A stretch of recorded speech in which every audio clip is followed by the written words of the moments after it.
kind of teased a special guest that would be joining us on tonight's Before the Hedges program. And gosh, I've been talking to this guy for a long time. I want you guys to get a chance to hang out with him a little bit tonight. That would be, let me get my headphones on right here. That would be nation's #1 overall center, recent Georgia signee, Sedrick Van Pran-Granger. We have Sedrick on the line, and he's joining us from New Orleans tonight. Hey, Sedrick, buddy, how are you doing tonight, man? I'm good, you, Mr. Cito. Sedrick Van Pran-Granger. So, guys, here's what our format's going to be tonight. Sedrick, great interview, always really good at talking to the media, always handles himself with a lot of composure. But, you know, folks, I've almost asked Sedrick here about every question that I possibly could. Continue to find lots of interesting things about him. So we're going to take a few quick ones with Sedrick just to kind of see where he's at right now. But then after that, I'm going to let you guys kind of have some free-for-all with Sedrick Van Pran-Granger. You can get in A gap, B gap, and whatever you got for him. I'm going to play the middleman and see how many of these questions that you can get to about Sedrick Van Pran-Granger. I call him SVPG a lot now. When I was talking to him to set up this interview, I said, it's not Central Standard Time. This is SVPG time. So, Sedrick, my first question for you, bud, is you told me a really great story about, hey, you're committed, you're signed, everybody's touting you headlines, you have your signing day parties, and then all of a sudden you got a little bit of fame, but then all of a sudden it reaches another gear when one of the greatest players in Georgia history actually knows about you. Sedrick, can you relay that story about maybe what it was like for you as maybe a true fan moment to hear that Herschel Walker actually knew about you and being a part of the Georgia 2020 class? That was amazing. I had no idea. So the way it went down was I did an interview with Will Brown and Ricky Jackson, two legends in New Orleans. And so basically they brought me up for an interview, and I was talking to Mr. Jackson or whatever, and he said, well, you're going to Georgia, I would like to get you in touch with, Herschel Walker. So I was like, that'd be awesome. So on the spot, he called up, Herschel Walker, and we got there on the phone, like, how you doing, Mr. Walker, and of course he tells me, not to call him Mr. Walker. He tells me to call him Herschel. So I found that a little odd. Yeah, he goes on to tell me, he knows who I am, and he was actually reading about me the previous night before on his way to catch a plane. So I was just in utter disbelief. I couldn't believe that, a great, all-time great like that would know who I am. So it was a very humbling experience for me. Sedrick, did Herschel have anything to say to you? What did he say that you remember other than, I guess that's a true OMG moment when one of the greatest college football players in history, I think he was recognized at the championship game this year as a #2, #3 overall player for college football. What's that like when that guy knows about a young man who just makes sure he blocks his man pretty well in New Orleans, Louisiana?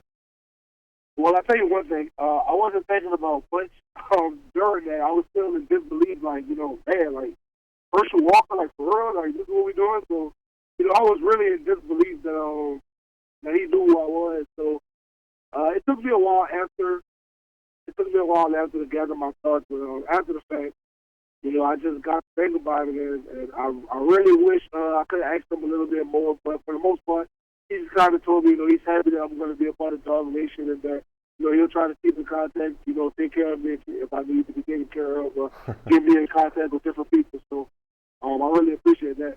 Sedrick, we've got a lot of fans already chomping at the bit to talk to you. We're seeing some new nicknames, some ones I haven't even heard of, man. I just saw the Lone Granger pop up here. They're having fun. So, Sedrick, what's it like now that you've signed, sealed, and delivered? I'd imagine your phone is a lot more dry these days now that all that stuff's put to bed. I mean, what's that like for you now? Is your phone not pinging as much? Is those constant conversations you had to have in January, does that feel like a relief to you?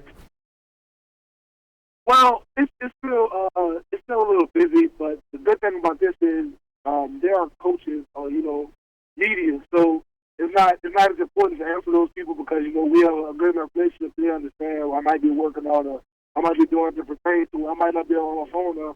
I might just want to lay out in my bed and listen to music. So my phone is still busy, but I'm to a point now where I haven't really been on social media as much. I haven't logged out like I usually do, but I'm taking a break a little bit from things and just college tried to build my body back up. So I'm happy that, my phone isn't as busy as it was, but it's still busy, and I'm just happy that I can kind of take some time to put it to the side.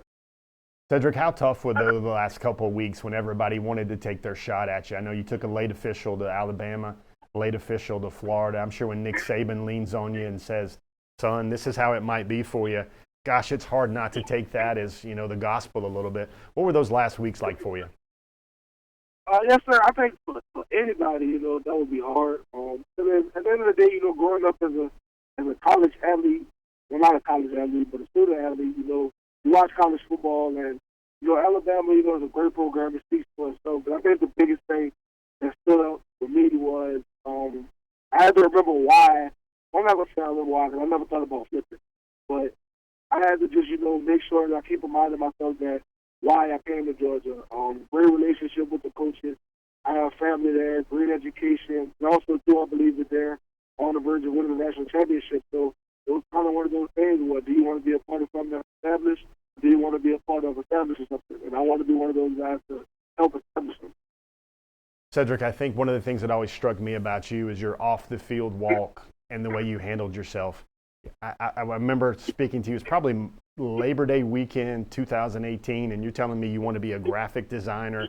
I listened to your dad about how when you first enrolled at Easton, some of your coaches were like, let's get him another PE class or a weight class so he can watch film and get ready. And, your father articulated it to me very well that, my son he said, my son has a gift in art. I don't know if he has a gift in football yet, but we're not going to give up one of his gifts and one of his passions for something that might be there. And then the way you carry yourself, man, I don't know whether this is innate for you, but it literally seems like you want to be the type of guy that coaches can trust and place a lot of faith in. That was evident when, I don't know, I have a lot of people on this feed know the story, but Sedrick was voted a team captain at the playoffs for the postseason of his sophomore year at Warren Easton. Now, that's a major program in Louisiana. There's a reason why they got an eagle with boxing gloves on that helmet and that logo. That's because Easton, man, those guys fight and those guys get after it and they play hard-nosed football.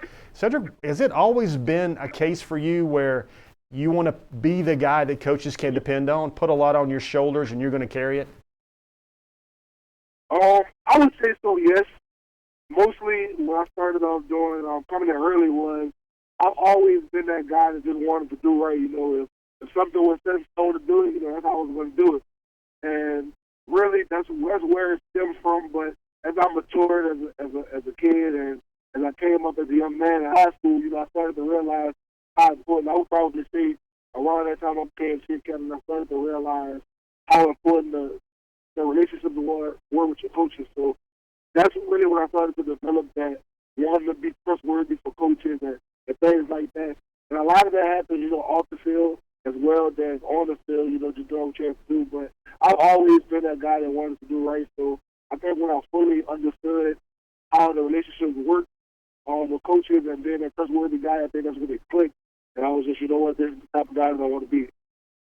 Sedrick, last one for me, and then I'll let our viewers and listeners chime in.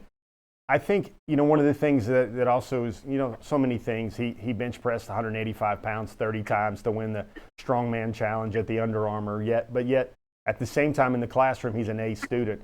Sedrick, is that GPA? Where's that at right now? And maybe where do you stand in your class at Warren Easton High? Is that something that's important to you as well? Oh, okay. So right now I'm at a 3.9. I'm class ranked 12. I'm really trying to get a 4.0 this semester so I can top the top 10. It's going to be hard, but I'm trying to get it. I'm trying to get it right now. See, that's just Sedrick, guys. As long as I've been talking to this young man, it's just, I get the same vibes from him as when I was speaking to Aziz Ojulari, a guy who was a team captain for Georgia as a redshirt freshman. I think the most impressive compliment, rather than his blocking or anything I see on his film, is when you listen to Sedrick Van Pran and you talk to him for as long as I have, you get these future team captain type vibes from him, and that's just nothing deliberate. That's not him trying to sound cool for an interview. That's just the way he is. You see these Under Armour highlights right now. You saw guys just gravitate around him, and he just has that true leadership quality. Thank you. Sedrick, I got some people that want to know how they can win a Pancake King Award too, or that Strongman Trophy. Dante Edie, longtime viewer for us. wants to know, what's your regimen? What's your off-season regimen look like? What are you doing, or what do you think you're going to be doing during your off-season workouts to get ready for Georgia? So lately I've been doing a lot of the workouts that Georgia has given me, to start getting ready and get my body right. But I'll be honest, I'll probably say consistency is the key. Don't be one of those guys that kind of work out maybe once or twice a week and think that you're getting better, because at the end of the day you may be getting better, but it'll take a lot longer. So I'll probably say if you can work out 5-6 times a week, if you really can, and that'll really help. Also, too, try to live, at a moderate pace. Always try to go up during workouts. Also go up weekly, too. That helps a lot, too, even if you have to get a spot. But those are probably some of the things I'm saying. Also, too, one of the biggest things is mentality. I'll be honest, there were a lot of times this summer I didn't want to do push-ups and do sit-ups at night, but it was the guys that I knew that were dependent on me. Those guys were dependent on me. So, hey, I'm going to get out of bed and do what I have to do, because at the end of the day, I can't ask other guys to do something for me, and I'm not doing it for them. So that'll probably be what I'll say. Sedrick, a couple people have noticed your footwork. I got a couple questions about that. What have you done to get those feet right? Is there something you got to throw a shout out to a trainer or the coaches at Warren Easton? Where did that footwork come from? So early in my career, I started off a lot with Coach Henri and Luke and Warren Easton. We used to do a lot of Saturday sessions to get our footwork right. So a lot of my footwork and technique comes from both of my offensive line coaches. Coach Span came junior year. So Coach Luke and Coach Span, they got me right as far as offensive line. But I also worked out a lot as far as like speed and agility with Albert Brock. He's a New Orleans guy. He works out a couple of NFL guys like Deion Jones and Felix Selkins. So he works on a couple of those guys, and I started working on him. And that really helped me a lot too, just working on body control and agility. Sedrick, we've got a lot of Georgia girls on the feed as well every night. Jill Cobb Burke has a question. She wants to know, what are you most looking forward to as you go off to college? That is a good question. I would probably say, honestly, just to try to work. I'll be honest, I know everybody's coming in. It'll be hard, but I'm just so excited to be around the guys, man, and just try to put in that work to get on the field as early as possible. And also, too, just play my role in getting this national championship. I'm really excited about it. Honestly, I'm really ready to be there. Sedrick, we've had a bunch of our viewers ask basically a variation of this same question. When were you certain that you were going to sign with Georgia? Was there a moment where you're just like, drop the mic, I've heard everything, it's still final? I think you said earlier in one of your answers that you really didn't really think really hard about flipping at all. You were always comfortable. That was the word you always used with guys like me. But what was the moment when you felt like it was 100% locked in, concrete, that you were going to be a Bulldog? In August. In August. I mean, I know video, trying to make it seem like, with Coach Pitt leaving, I was a little uneasy. And I'll be honest, at first, I didn't know who we were going to get. Once I found out it was Coach Matt Luke, I was back comfortable again because I knew how good of a guy he was. So I'll probably say since August, give or take maybe 1 or 2 weeks. Sedrick, I thought it was funny. A lot of people are asking on the feed. I've seen a question about who was recruiting you the hardest at the Under Armour game. You can share your own insight on this, Sedrick, but it looked to me like you guys already knew what you were doing and you guys were already vibing and working on future college relationships during that week. Maybe, one of the things that happened for Georgia for the good out of the Under Armour week was, I think it solidified a lot of the relationships that you guys had already maybe had in place a little bit through text messages and through visits. Oh, yes, sir. So it's crazy because a lot of the time, so I know for me at least, I'm not really too big into recruiting, so I meet guys and stuff like that, but I don't really sit home and kind of look at guys, see like who's top rated, stuff like that. I kind of just want to play football and focus on what I have going on in my whole life. But I was actually talking to Arian Smith, and he didn't know who I was, and I didn't know who he was, and we clicked, and then talking about, hey, I'm committed to Georgia. I'm committed to Georgia too. So it was kind of those things, and then of course, text the guys like Warren, who already knew we all were Georgia commits. So, it's kind of one of those things where we knew the names, but when we were actually talking to each other at first, we didn't know that we were Georgia contenders. So the relationship was genuine. Once we found out that we actually were, it was like, yeah, I made the right decision. Yeah, that's a cool story. One of an uncommon story with Sedrick is, we wrote about that, how he basically sat down, had a conversation with Arian Smith. That was a Georgia signee already at that point, and they just started talking. And then about maybe 3 or 4 minutes in the conversation, after they talked about school and track and a couple other topics, they're like, "Oh yeah, I'm Sedrick," and they're like, "I'm Arian," and they're like, "Oh, I'm committed to Georgia." Well, that's a very funny story. It's one of those, oh wow, it's a small world after all story. Yeah. Sedrick, got a question here. Somebody wants to know, what do you think it's going to be like the first time you run out of the tunnel at Sanford Stadium with all the smoke? Have you thought about that yet?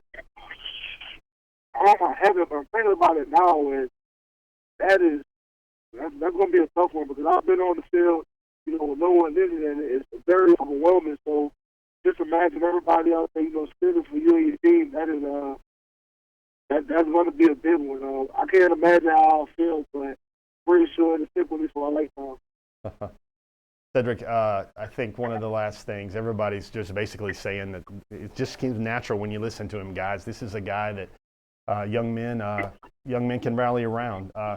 Sedrick, before we let you go, man, I guess in your own words, can you just describe the type of effort and commitment you will make on your part in order to try? And I think Kendall Milton always uses the word natties, but what are you coming to Georgia to accomplish in your own words? I mean, what's the mindset you have coming in? Okay, so for me, the biggest thing I want to do is I want to come in and I want to show guys that I can listen first. First thing I want to do, I want to come in, I want to work and just listen. Just listen to what coach has to say, listen to what the leaders that are already set in place have to say. And once you earn that respect, I think that's when you start to step up as a leader. That's when you start to, have the right to start to tell guys, hey man, let's push it a little harder. Let's do this, let's do that. But I think at first, I have to come in and, listen, just learn the rope. So I'm looking forward to that. But eventually I do want to be, that team captain type guy and, really just help lead us to a national championship.